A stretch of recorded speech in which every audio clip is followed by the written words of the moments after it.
Hello everyone. क्या आप भी झारखंड इंटरमीडिएट स्तरीय संयुक्त परीक्षा की तैयारी कर रहे हैं? तो आइए जानते हैं कि इसका फॉर्म हम लोग कैसे फिल करेंगे। देखिए, अगर आप फॉर्म फिल करने में थोड़ा सा भी मिस्टेक कर दिए तो जो आपकी साल भर की मेहनत है या जो इतने समय से आप मेहनत करते आ रहे हैं इस एग्जाम को पास करने के लिए, वो आपका मटिया मैल हो जाए, है ना? तो सबसे जरूरी है कि हमें प्रोसेस को समझना है कि एक्चुअल में ये फॉर्म को भरना कैसे है। हल्का सा भी मिस्टेक नहीं करना है। मैं आपको पहले ही बता दूं कि इस फॉर्म को फिल करने से पहले आपके पास क्या-क्या होना चाहिए। ध्यान सुनिएगा। आपके पास आपका रेसिडेंट प्रूफ, आपका कास्ट प्रूफ, अगर आप झारखंड निवासी हैं तो रेसिडेंट प्रूफ और कास्ट प्रूफ, है ना?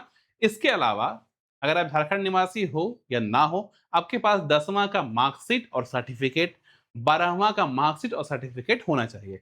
यानी कि अगर आप झारखंड निवासी हैं तो आपके पास 6 डॉक्यूमेंट क्या-क्या मैं बताया, 10वां का मार्कशीट सर्टिफिकेट, 12वां का मार्कशीट और सर्टिफिकेट और रेसिडेंट प्रूफ यानी कि आपका आवासीय प्रमाण पत्र और कास्ट सर्टिफिकेट जाति प्रमाण पत्र होना चाहिए। अगर आप झारखंड निवासी नहीं हो तो जाति प्रमाण पत्र, कास्ट प्रमाण पत्र ना होगा, काम चल जाएगा। साथ साथ आपके पास एक मोबाइल नंबर, एक ईमेल आईडी और आपका आधार नंबर होना चाहिए, है ना?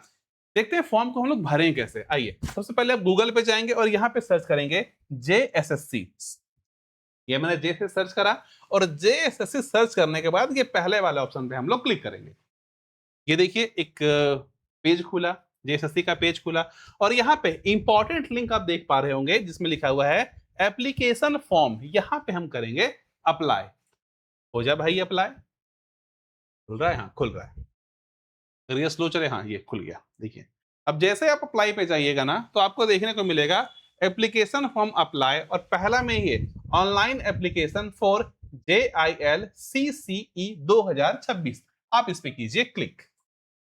पॉपअप आएगा, एक नया पेज खुलेगा और इस पेज में आप ध्यान दीजिएगा, इसमें डैशबोर्ड में साफ साफ लिखा गया है झारखंड इंटरमीडिएट स्तरीय संयुक्त प्रतियोगिता परीक्षा 2026। अगर जेएसएससी में आपने रजिस्ट्रेशन करा रखा है तो कोई दिक्कत नहीं है। अगर आपने अब तक जेएसएससी के साइट पे रजिस्ट्रेशन खुद का नहीं करवाए हैं तो आपको इस रजिस्ट्रेशन वाले कॉलम पे जाना होगा। अगर आप रजिस्ट्रेशन करवा चुके हैं तो फिर आप लॉगिन पे जाएंगे और अपना रजिस्ट्रेशन और पासवर्ड डाल करके लॉगिन आईडी और पासवर्ड डाल के आगे बढ़ेंगे। अगर ये आपने अब तक नहीं करवाया है तो आप फिर इस रजिस्ट्रेशन वाले कॉलम पे जाएंगे। जैसे हम यहाँ पे क्लिक करते हैं, अब देखिए आपसे ये क्या क्या पूछ रहा है। पहले पूछेगा क्या भारतीय हो, अपना नाम बताओ, अपना जन्म तिथि बताओ, अपना ईमेल आईडी बताओ और अपना मोबाइल नंबर बताओ। आप मोबाइल नंबर और ईमेल आईडी यहाँ पे डाल करके जनरेट ओटीपी पे क्लिक करेंगे। ओटीपी आपके मोबाइल नंबर पे और ईमेल आईडी पे आ जाएगा। इसको डाल करके आप वेरीफाई कर लेंगे। ठीक है, जैसे आपने वेरीफाई करा, आपका रजिस्ट्रेशन हो गया कंप्लीट। तो रजिस्ट्रेशन करना इतना आसान है। अब मेन काम है फॉर्म कैसे भरना है। देखिए, रजिस्ट्रेशन अगर आप लोग करवा रखे हैं तो ये वाला प्रोसेस आपको नहीं करना है। सीधा आप लॉगिन पे जाएंगे। अगर आपने नहीं करवाया है तो ये वाला प्रोसेस करेंगे जहां पे आपका मोबाइल नंबर और आपका ईमेल आईडी जेएसएससी के पास चला जाएगा। ठीक, अब आगे की प्रोसेस देखते हैं। हाँ, उससे पहले मैं आपको बता दूं कि जेएसएससी का 12th पास प्री और मेंस का कंप्लीट बैच हम लोग स्टार्ट कर चुके हैं, है ना? इसमें आपको प्रीलिम्स और मेंस बिल्कुल सिलेबस के हिसाब से पूरा पढ़ाया जाएगा और हिंदी अंग्रेजी दोनों माध्यम में होगा। और जितने भी यहाँ पे पढ़ाए जाएंगे आपको सभी सब्जेक्ट का सेक्शन वाइज टेस्ट होगा और साथ ही साथ आपको कंसाइज नोट्स में मिलेगा और कोर्स की वैलिडिटी 18 महीने की होने वाली है। आइए आते हैं आगे, ये मैं आपको बता चुका हूं। हाँ, देखिए, अगर आपने रजिस्ट्रेशन करा रखा है तो अच्छी बात है। अगर आप रजिस्ट्रेशन करवाएंगे तो आपको ये वाला पॉपअप देखने को मिलेगा। एप्लीकेशन फॉर्म कुल 5 स्टेज में क्लियर होगा आपका। पहला स्टेज में आप रजिस्ट्रेशन करवाएंगे, दूसरा में एप्लीकेशन को भरेंगे, तीसरा में आपको पेमेंट करना है, चौथा में आपको फोटो सिग्नेचर को ऐड करना है और पांचवा में आप रिव्यू करके कंप्लीट करेंगे। ठीक है, तो पहला प्रोसेस हमारा कंप्लीट हो चुका है तो ये ग्रीन हो चुका है। सेकेंड चल रहा है तो सेकेंड आपका ब्लू कलर का है ना? यहाँ पे आपको लॉगिन आईडी और पासवर्ड मिलेगा। आप यहाँ से सीधा प्रोसीड कर सकते हैं। जैसे आप प्रोसीड पे क्लिक करेंगे आपका एक दूसरा पेज खुलेगा। अब यहाँ पे जो शुरुआत में पूछा गया था वो दोबारा पूछा जाएगा और ये आपको भरने के लिए नहीं बोला जाएगा, क्योंकि अगर आप झारखंड निवासी हैं तो आप यस देंगे। जैसे आप झारखंड निवासी में यस बोलिएगा, आपको यहाँ पे तुरंत सर्टिफिकेट नंबर लिखने के लिए बोला जाएगा कि अगर आपके पास रेसिडेंट प्रूफ है, तो आप रेसिडेंट प्रूफ को ध्यान से देखिएगा ना, उसमें लिखा हुआ रहता है JHRC, उसके बाद कॉलम, फिर ईयर, फिर सर्टिफिकेट नंबर, ऐसा लिखा हुआ रहता है। आप यहाँ पे ऐड कर देंगे, है ना। सर्टिफिकेट कहां से इशू हुआ है, एसडीओ से हुआ है, डीसी से हुआ है, वो यहाँ पे आप ऐड करेंगे, या सर्कल ऑफिसर से भाई वो यहाँ पे ऐड करेंगे। कब इशू हुआ है, किस तारीख को इशू हुआ है, सब कुछ सर्टिफिकेट में लिखा हुआ रहता है, आप यहाँ पे ऐड करेंगे। और सेम काम आपको करना है कास्ट सर्टिफिकेट में भी। फिर आपको अपना हाँ लोकल रेसिडेंस सर्च करना है कि आप कहाँ के निवासी। यहाँ पे आपको जिला का नाम देखने को मिलेगा, आप जिला का नाम डाल देंगे। फिर पूछेगा कि आप किस कैटेगरी से हैं। अगर आप ईडब्ल्यूएस हैं, एसटी हैं, एससी हैं, ओबीसी 1 है 2 है, यहाँ आप फिल कर लेंगे। उसके बाद जो चीजें हैं ये तो बड़ा इजी है कि आप क्या डिसेबल हैं, क्या आप एक्स सर्विस मैन है। अगर हैं तो यस, नहीं है तो मैक्सिमम लोग नो ही करते हैं, तो ठीक है भैया आप कर लीजिएगा अपने हिसाब से, जैसे यहाँ पे नो नो मैं कर दिया हूं, है ना।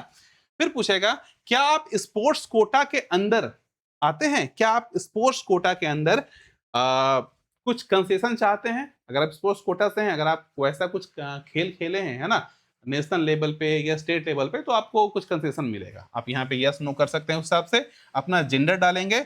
और तुरंत आपसे पूछा जाएगा कि बताइए पेपर 2 में आप क्या रखोगे। पेपर 2 में लैंग्वेज पेपर, आप थोड़ा पढ़ना चाहते हैं, हिंदी पढ़ना चाहते हैं, बंगाली पढ़ना चाहते हैं, उर्दू पढ़ना चाहते हैं, क्या पढ़ना चाहते हैं, अंग्रेजी पढ़ना चाहते हैं, तो पेपर 2 आप अपने हिसाब से चूज कर लेंगे। अगर आप नागपुरी चूज करें, खोरठा चूज करें, हिंदी चूज करें, अंग्रेजी चूज करें, सबका कोर्स आपको झारखंड वाले पे मिल जाएगा। ठीक है, चलिए संथाली का भी मिल जाएगा। चलिए आगे देखिए, ये फिल करने के बाद आप नेक्स्ट पे जाएंगे, यहां से नेक्स्ट पे जाएंगे, 7 नेक्स्ट। 7 नेक्स्ट पे जाने के बाद आपको आपका नाम देखने को मिलेगा, आपको आपका जन्म तिथि देखने को मिलेगा। फिर पोस्ट प्रीफरेंस यहां पे आपका आएगा कि आप किस पोस्ट के लिए भरना चाहते थे, है ना। एक वो छूट गया क्या, नहीं नहीं, ठीक है ठीक है। पोस्ट प्रेफरेंस पहला क्या रहेगा, दूसरा क्या रहेगा, तीसरा क्या रहेगा, ये आपको यहाँ पे फिल करना है। फिर आपको फादर्स नेम, मदर्स नेम ये ऐड करना है। मेनली जो मुझे बताना था वो एग्जैक्ट यहाँ पे मिल नहीं रहा क्या मेरे को, एक सेकेंड। देखिए मैं आपको बता दूं कि पेपर 2 चूज करने के बाद ना यहाँ आपको एक और विकल्प देखने को मिलता है, जैसे डेट ऑफ बर्थ फिल करेंगे। उसके बाद आपसे पूछेगा कि आपने क्या पढ़ाई कर रखा है, तो वहां पे 4 विकल्प देखने को मिलता है। पहला आईएससी, आपने बायोलॉजी और मैथ दोनों लेके करा है, या आपने सिर्फ इंटरमीडिएट करा है, यानी कि आपने आईए, आईकॉम या आईएससी कुछ भी करा है पर मैथ वहां पे पढ़े हैं। तीसरा आपने आईएससी करा है, बायोलॉजी रखे थे, आपने आईएससी करा है, सिर्फ मैथ पढ़े थे। तो ये 4 विकल्प आपको देखने को मिलेगा। आपने अगर सिर्फ आईएससी कर रखा है और उसमें मैथ और बायोलॉजी दोनों था तो पहला विकल्प को चूज कीजिएगा। अगर आपने आईएससी या आईए या आईकॉम करा है उसमें मैथ पढ़े थे तो आप सेकंड विकल्प को चूज करेंगे। अगर आपने आईएससी में सिर्फ बायोलॉजी पढ़े तो थर्ड को, आईएससी में सिर्फ मैथ पढ़े तो फोर्थ को। तो ये 4 विकल्प ही आपको देखने को मिलेगा और इसी के हिसाब से आपको पोस्ट प्रीफरेंस भरना है ना। तो पोस्ट प्रीफरेंस आप यहाँ पे चूज कर लीजिएगा, जो आप सेलेक्ट करेंगे उसी हिसाब से पोस्ट प्रीफरेंस आएगा और उसको आप अपने हिसाब से भर लीजिएगा। आपको फादर्स नेम, मदर्स नेम ये सब डालना है और ध्यान देना है कि फादर्स नेम में हम वही डालेंगे जो हमारा मैट्रिक का सर्टिफिकेट में है ना। फिर मदर्स नेम आपको ऐड करना होगा और मदर्स नेम से पहले आपको श्री, श्रीमती ये सब नहीं लिखना है, ये पहले लिख के दे दिया है, आपको चिंता नहीं करना है। फिर बताना है क्या आप शादीशुदा हो। अगर आप मैरिड हो तो आप यहाँ पे यस सेलेक्ट करेंगे, अपनी अर्धांगिनी का या अपने हस्बैंड का नाम डालना, अपने बेटर हाफ का नाम डालना है। फिर आपको आधार नंबर यहाँ पे ऐड करना है, ठीक है। आधार नंबर डालने के बाद, और आधार नंबर मैंडेटरी नहीं है, अगर आप नहीं भी ऐड करेंगे तो चल जाएगा, पर फिर भी अगर आपके पास आधार नंबर है खुद का तो आप यहाँ पे ऐड कर दीजिएगा, ठीक है। फिर आपको पूछा जाएगा कि अपना पहचान बताइए, है ना, कि हमारे यहाँ पे तिल है, हमारा हाथ में तिल है, हमारा यहाँ कट मार्क है। तो इस टाइप का 2 पहचान पूछा जा रहा है। अगर आप एक भी बताएंगे तो आपका काम चल जाएगा, ठीक है।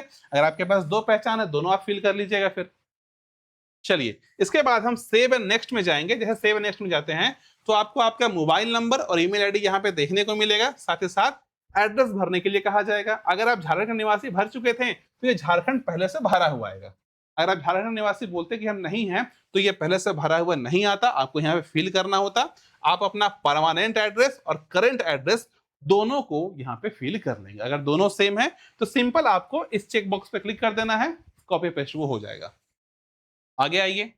अब देखिए अभी तक आपका एप्लीकेशन ही है। अब एप्लीकेशन में क्या करना होगा, आपसे 10वां का और 12वां का के बारे में पूछा जाएगा कि आपने कब पास किया है, किस बोर्ड से या किस इंस्टीट्यूट से पास किया। अगर आप जैक से पास किए हैं तो लिखिएगा झारखंड एकेडमिक काउंसिल।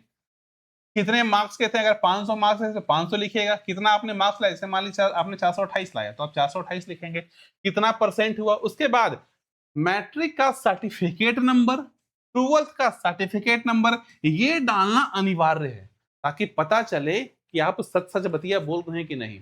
तो मैट्रिक का और 12th का सर्टिफिकेट नंबर आपको ऐड करने के बाद ही सेव एंड नेक्स्ट में जाना है। ठीक है, अब सेव एंड नेक्स्ट में जाने के बाद देखिए अब खुलता है मेन पेज। यहाँ पे आपको 6 डॉक्यूमेंट फिल करना है ना। अगर आप झारखंड के निवासी हैं तो ये 6 भरना है। अगर आप झारखंड के निवासी नहीं है तो लास्ट का ये 2 है, ये आपको नहीं भरना पड़ेगा, ये ऑप्शन ही नहीं आएगा। अगर आप आरक्षण का लाभ उठाना चाहते हैं और झारखंड के निवासी हैं तो ये 6 फिल कीजिए। अगर आप आरक्षण का लाभ नहीं उठाना चाहते हैं और झारखंड निवासी हैं तो भी आप इसको डाल सकते हैं या इसको छोड़ सकते हैं। फिर अगर आप जनरल डालेंगे, यूआर डालेंगे तो ये विकल्प यानी कि जो कैटेगरी सर्टिफिकेट है ना वो आपको फिर नहीं डालना है। अगर आप डालेंगे आरक्षण के लिए कि हम ईडब्ल्यूएस कैटेगरी में आते हैं, ओबीसी में आते हैं, एसटी में आते हैं, एससी में आते हैं, तो आपको आपका कैटेगरी सर्टिफिकेट भी अपलोड करना होगा। देखिए 10वां का सर्टिफिकेट आप यहाँ पे ऐड करेंगे और किसी भी सर्टिफिकेट को आप ऐड करने से पहले चेक कीजिएगा कि वो 2 MB से कम का पीडीएफ है कि नहीं। सभी का सभी सर्टिफिकेट का पीडीएफ बनाना है और पीडीएफ 2 MB से कम होना चाहिए। हाँ, तो 10th का सर्टिफिकेट, 10th का मार्कशीट, 12th का सर्टिफिकेट, 12th का मार्कशीट, ये सब आपको ऐड करना है। देखिए कुछ लोग कंफ्यूज होते हैं कि सर सर्टिफिकेट का साइज हम चेंज कैसे करें, हमारा तो 5 MB का बन जा रहा है। तो आप सिंपल सर्च कर लीजिए गूगल पे पीडीएफ रीसाइज, है ना। आप गूगल पे सर्च कीजिएगा पीडीएफ रीसाइज, क्लिक करें। अब जो भी पहला विकल्प आपको दिखे, जो भी पहला विकल्प आपको दिखे, जैसे लिखा है आई लव पीडीएफ, इस पे आप क्लिक करेंगे, अपने पीडीएफ को सिलेक्ट करके यहाँ पे अपलोड करेंगे और उसका साइज ऑटोमेटिकली ये छोटा कर देगा। ठीक है, तो ये काम आपको करना है। 10th का सर्टिफिकेट मार्कशीट, 12th का सर्टिफिकेट मार्कशीट और आपका रेसिडेंट प्रूफ, कैटेगरी सर्टिफिकेट, ये सब कुछ अपलोड करने के बाद फिर आपको नेक्स्ट पे क्लिक करना है। अब आगे आप नेक्स्ट पे क्लिक करते हैं तो आपको मिलेगा कि आपने क्या क्या फिल कर रखा है। आपको क्या चेक करना है, आपको आपका तीनों पोस्ट प्रेफरेंस चेक करना है ना, क्या ये सही से डाले हैं कि नहीं डाले हैं। अगर नहीं डाले हैं तो एडिट करने का ऑप्शन अभी आपके सामने है। तीनों को आप दोबारा चेक करेंगे पोस्ट प्रेफरेंस, उसके बाद अपना मोबाइल नंबर और ईमेल आईडी ये आपका सही ही होगा क्योंकि इसमें आपका ओटीपी आया हुआ है ना। अपना डेट ऑफ बर्थ सही से चेक करना है, आपका नाम चेक करना है, फादर्स नेम या गार्जियन नेम आपको बहुत बारीकी से चेक करना है कि स्पेलिंग मिस्टेक ना हो। मदर्स नेम भी चेक करेंगे अच्छे से।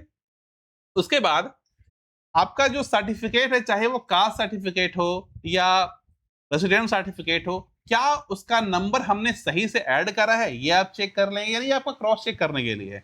जेंडर अपना सही से चेक कीजिएगा। पेपर 2 ये मोस्ट इंपॉर्टेंट है, क्या पेपर 2 में जो लैंग्वेज आप चाह रहे थे वही फिल किए कि नहीं, ये आप चेक करेंगे। अगर आप शादीशुदा हैं तो अपना स्पाउस नेम भी चेक कर लीजिएगा, है ना।